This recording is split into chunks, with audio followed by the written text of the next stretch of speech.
you have, all of us here, we have a role to play in relation to this struggle that's going to be unfolding. This struggle, I said a year ago, is going to be like Spain in the 1930s.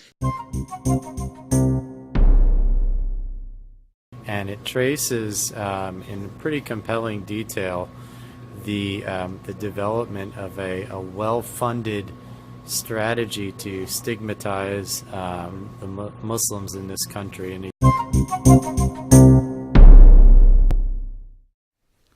hello, my name is Stanley Heller. Welcome to The Struggle. The Struggle is shown on over 25 cable stations from Vermont to New York City. On the internet at thestruggle.org. Our YouTube channel, Struggle Video Media.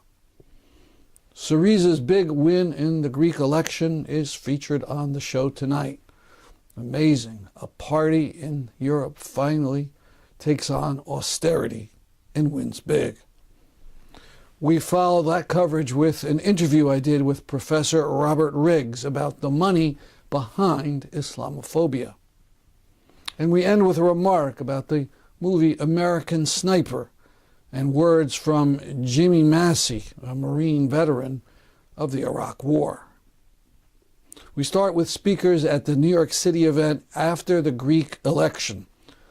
Alan Akrilos of Syriza, New York, gives a rousing analysis of the election that took place in Greece and its importance for workers all around the world.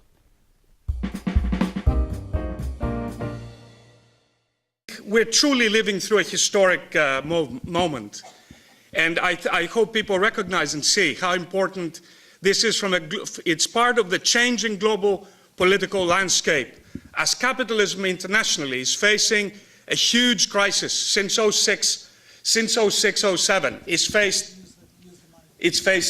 faced with this colossal crisis in the past period. It's a crisis that, by the way, even though they try to portray it that it was that Greece is causing this crisis, it was initiated in effect in the United States, as people know, and it is actually spreading on an international scale, with Europe at the moment being faced with another bout of deflation and economic downturn in the past period. But part of the picture that is changing is also the changes in the US. We see in the past period the $15 an hour campaign. That's actually an offensive for the first time in a long time. We see an offensive movement to try to demand increases, wage increases for the lowest paid workers in the US. We've seen the movements of the Black Lives Matter. We've seen the movements with some of the best results for the left vote in the last election with the Green left candidacy of Howie Hawkins. And of course, we saw a year ago the election of the first socialist council in the city of Seattle, Shama Sawant, which is a part of the picture of a changing political landscape that Syriza and so on. Of course, in the international scene, people mentioned before the mentioning of what we saw. We saw a humongous rally of Podemos the week before. Some people said up to 300,000. And so on. And we saw rallies after the election across Europe in virtually every city in Europe. It has actually had a colossal effect in the consciousness as a blow, a decisive blow in many ways to the politics, shown that there is a way for the working class to fight back. I should explain that the organization I represent, Socialist Alternative, our sister organization in Greece is Ξεκίνημα Socialist Organization. That is its full name.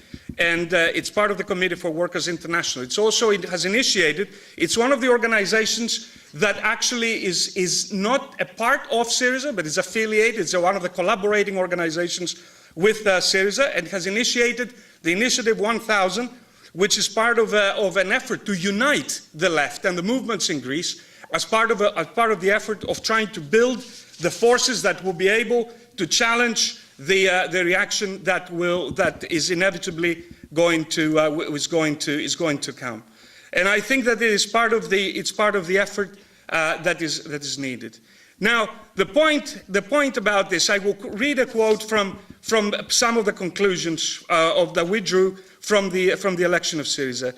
The victory has had a liberating effect on the working class, the movements, and society. There is an expectation from the working class that under a Syriza government, the massive attacks will stop, at least to a certain extent, be reversed, and the same on the demands of the mass movements, and some of the demands of the mass movement will be satisfied. So despite the lack of clarity on that exists at the moment in terms of the demands that are taking place and so on, that we believe that a Syriza victory represents a significant shift in the balance of forces, the class balance of forces in Greek society. It can have a catalyzing effect and unleash a new period of working class struggle. And I think this epitomizes the view of that the effect that this victory has had. And I think already we've seen an outline. We've seen, of course, as I mentioned, the international response of solidarity to the Syriza government in Greece, but also we saw in Greece itself, in the course of the last few days, in the face of the attacks from Schäuble, the German and the German government, when Varoufakis visited Berlin, we saw spontaneous demonstration in Syntagma Square of 10,000 people in terms of calling for a support of the government to stand firm against the face of the reaction that is taking place.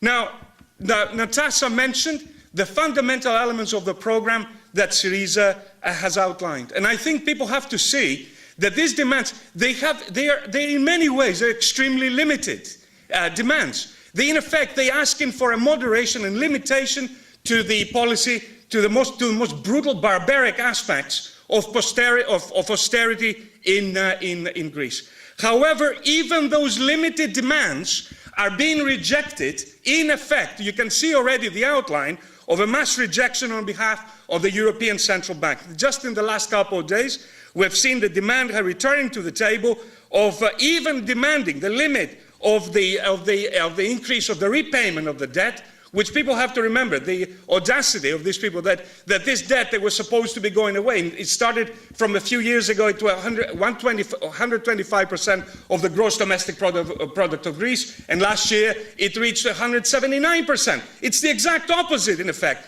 In many ways, the bailout of the big banks and the big and so on. So this is what, in effect, you have in the past period. And Syriza's demand, in many ways, is to prolong. And there is, in effect, there is even now, there is a certain stepping back as far as the demands are concerned. In terms of, for example, Syriza used to call for a full renegotiation or for abandoning half the payment of the debt. A lot of that is, at the moment, they are saying basically want a prolongation. Varoufakis said recently of the payment of the debt, and so on and so forth. That was part of what's taking place. But even those extremely limited demands are actually being rejected, and they're preparing to reject these steps. Is that I want. We have, you have, all of us here, we have a role to play in relation to this struggle that's going to be unfolding.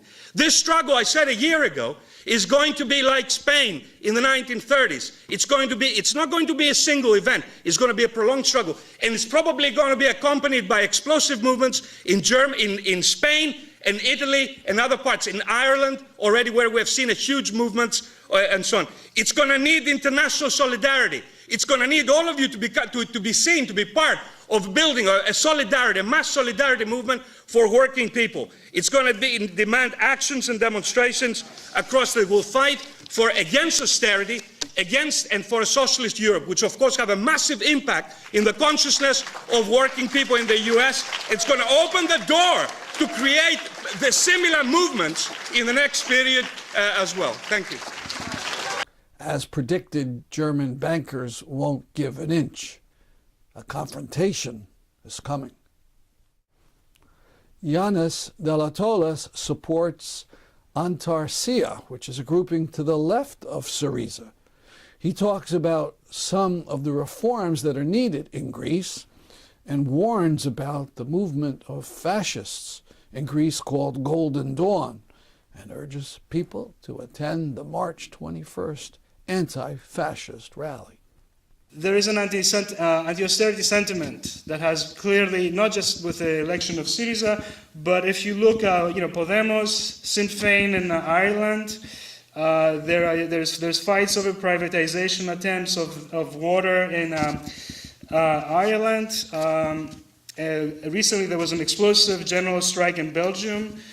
Another important element here is the makeup of, okay, I'm not going to go into that, I'm sorry, I'm running out of time. You saw what happened to Alan. I just want to say here, Andalusia's role is one of left opposition to this government. It's a difficult role to play because Andalusia is a relatively small force, but the Communist Party has checked out of this struggle regretfully. Instead of playing that role with Andalusia and other activists, they are going to wait for their turn to come, another catastrophic policy from the Communist Party. What does it mean, left opposition to Syriza? It means to strengthen the struggles and the need to bring people back out into the streets again and demand that Syriza not betray its pre-election promises. So, for example, people need to start fighting to rehire all the fired workers since the memoranda began on pre-memoranda wages, to stop the debt, to keep the money in the country, to put it back into the economy, to jumpstart the economy. Now, these reforms, as Alan also said, are not radical or revolutionary reforms. They only appear like that because the Eurozone is so harshly against Greece at this moment. I want to say also, as I mentioned earlier, that Golden Dawn is still a factor, despite the fact that half of the leadership is in prison, facing accusations of running a criminal organization. And I think that is something we need to worry about. Clearly, the anti-fascist movement must continue in the streets, not just in the court. The important thing about anti-fascist work is that it must continue. On March 21st, it's going to be again International Day Against Fascism, and we're going to try to unite anti-fascist forces across Europe to strengthen the anti-fascist movement. And in places, not just Greece, but France, the UK with UKIP, Sweden even has a Nazi party that almost got 10% of the vote. Hungary, fascists are gaining ground where the left is weak, and everybody in New York City, and I think in Chicago, there'll be other actions, hopefully in other cities, against Golden Dawn and fascism. Thank you. Nantina Gonzas suggests that Syriza is advancing a very moderate agenda to show the Greek people that the rulers of Europe won't even accept that. I view Syriza's strategy as a kind of gradualism necessary for the moment. So assuming that Syriza does not capitulate, there are two possible outcomes. One, Greece is forced out of the Eurozone. Or two, it stays in the Union and gets the debt right down, but ultimately the fundamental Eurozone dynamic of trade imbalances remain intact. Of course, in the first scenario, Syriza necessarily will need a plan B. But I hope to have shown why even in the second scenario, it might still need a plan B. Because if the left cannot make the economy more productive, the game-changing gains that might be secured from this current battle might be reversed in the next crisis. Syriza did not get a majority in the election, so it had to form a coalition government. Astoundingly, the Greek Communist Party refused to even negotiate with Syriza. So they had to turn elsewhere, and they went with a small group called the Greek Independents. Aaron Amaral talks about that decision. I want to talk a little bit about the decision to enter into a coalition government with ANEL, the independent Greeks, which is a right-wing populist party led by a kind of out-and-out kind of racist anti-Semite, but aligned on the basis of an anti-austerity politics. And I want to say, if people saw some of the debates between Richard Seymour and Kouvalakis about this, it seems very clear to the comrades within DEA, the comrades within the left platform, that this was not just a tactical choice, that this represents a strategic choice on the part of the leadership about how they're going to approach governing. And this is important for us to recognize and think about and reckon with. Varoufakis, and I know he's a bit of a celebrity on the left now, and for good reason in terms of some of his popular positions, in a lot of ways, the economic team being headed up by Varoufakis represents the right wing of Syriza, the most kind of a wing of Syriza which is looking most to reach some sort of accommodation with capital. But I think for us in the United States, and here I'm speaking with my non-Greek hat on and very much a part of the U.S. left, this is a caution for my comrades broadly. We need to understand that these are not questions and debates that are alien to the Greek left at all, if this panel has shown us anything. In fact, to be honest, for any number of historical reasons, as I mentioned earlier, the Greek left has and remains more rooted in the class and with a breadth of historical continuity to generations of explicitly left and working class struggles of epic proportions stretching back through the last century. And there's a strength and maturity to the left that we should both recognize in our criticisms when we raise them. And I think it speaks to that understanding and expectation is one that we need to take with the criticisms that we raise. And I hope the criticisms that I raised tonight will be taken in that spirit, and the understanding that the need for broad solidarity, for the humanitarian struggle, for solidarity for the political struggle is crucial at this moment. And the success of this experiment in Greece, I think, means an enormous amount for the international left, both in Europe and in the United States. Thank you.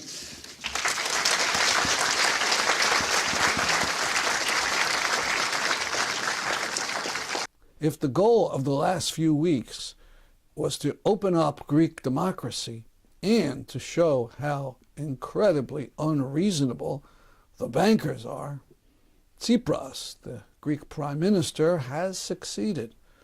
Syriza got only 36% of the vote in the election, but now in the polls has a 70% level of support.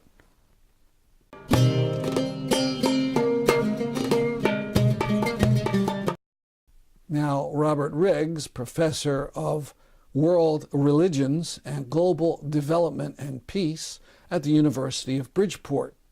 I interviewed him right after a memorial at the university for 3 Muslim young people murdered in North Carolina in a likely hate crime. He talked about the millions being spent to spread hatred of Muslims. Professor Riggs, you spoke at the memorial service for these 3 students who were killed in North Carolina. There was maybe 100 people here. And one thing you brought up was very interesting, this idea that there's more to the hatred of Muslims than just sort of random prejudice. That you mentioned an article or a report called Islamophobia Incorporated. What do you mean by that? Well, the Center for American Progress published a report a few years ago called Islamophobia Inc., and it traces in pretty compelling detail the development of a well-funded strategy to stigmatize the Muslims in this country, in the U.S. It's funded by a number of very wealthy, billionaires who are funneling money to a variety of pseudo think tanks and groups, lobbying groups, to try to influence Congress members, to try to publish reports that call Muslims not true Americans, or insinuate that Islam is not a true religion, and a variety of other very negative propaganda against Muslim Americans. And my argument is that mission of the variety of different wealthy donors and their cohort of supporters is leading to this, is in part the reason behind the generally negative view that a lot of Americans hold of Muslims who are also Americans. Now, I know you read this report a couple of years ago. Do you remember some of the names, or maybe? Well, somebody named Adelson, who I know is a big supporter. There was Alan Dershowitz at Harvard, who is actually kind of on the second tier. He and some people like Daniel Pipes and others Pam Geller and a few others they're at what I would call at the second tier level. They're receiving the funding and the money and the support from these donors, and they've set up a variety of think tanks, things like the Middle East Forum and a number of other groups. The Anti-Defamation League, unfortunately, although its mission is to combat anti-Semitism, unfortunately, they have mixed their mission, I believe, in some ways through this. I think Foxman may have been named in that report as well. But, these are some big names, but there's a lot of smaller fish also that are involved in this sort of project. I mean, of course, it's a bit controversial because the Center for American Progress is arguing that there's a concerted effort on the part of a group of people in the U.S., some very wealthy and some who are recipients of that wealth, to stigmatize a portion of the population. But I think their argument was pretty compelling. We have decided to form a new archive of articles on our website simply called Islamophobia. It joins another new archive of articles on Lebanon.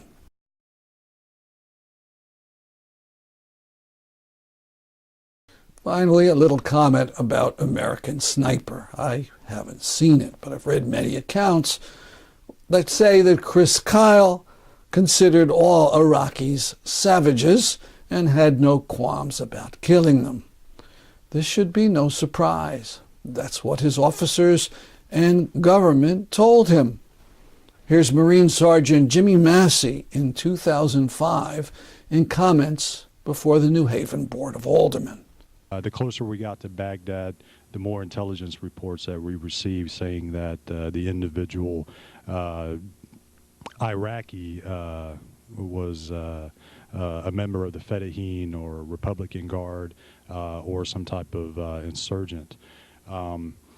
Basically, with the intelligence reports that we were getting, it led us to believe that anybody and everybody, regardless of age, sex, was a terrorist within Iraq. And what gave the Marines this interpretation was the intelligence reports that we were receiving from the Marine Corps and higher command. You have Marines that have been up for over 48 hours, and you tell them to go into an area such as the Rashid military complex, and this is a true story. And to set up a checkpoint, you set up an imaginary zone. You have a green zone and you have a red zone.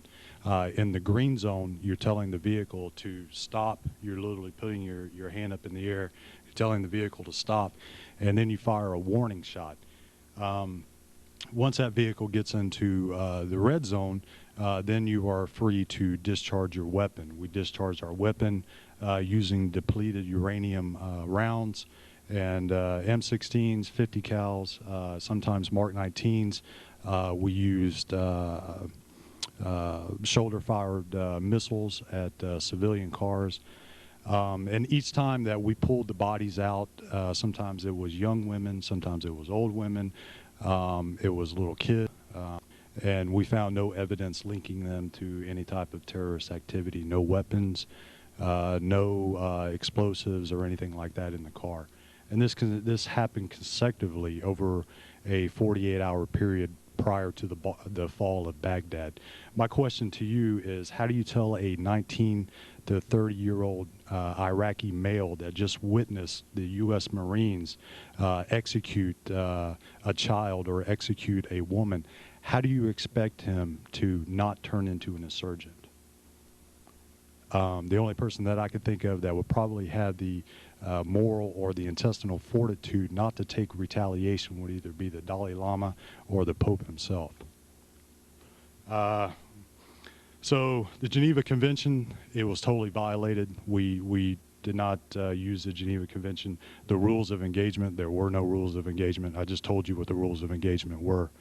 And also, prior, around August of 2002, 1st Battalion, 7th Marines was learning how to shut down the Ramallah oil fields. The Ramallah oil field was called the prize jewel by the United States Marine Corps.